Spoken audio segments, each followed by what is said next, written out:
كيف ممكن تحافظ على نفسك من خدعة النتائج السريعة وأنك تبني علم وتبني ثروة بطريقة صحيحة عن جد؟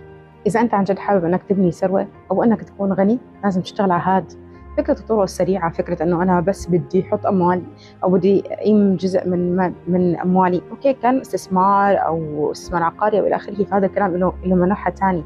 لكن فكرة إنه أنا ما بدي أتعب ولا بدي أتعلم وما بعرف هدول الناس بيعرفوا يشتغلوا صح ولا لا، بعرف إنه هن عم ينصبوا علي ولا لا، شغلة كتير كبيرة.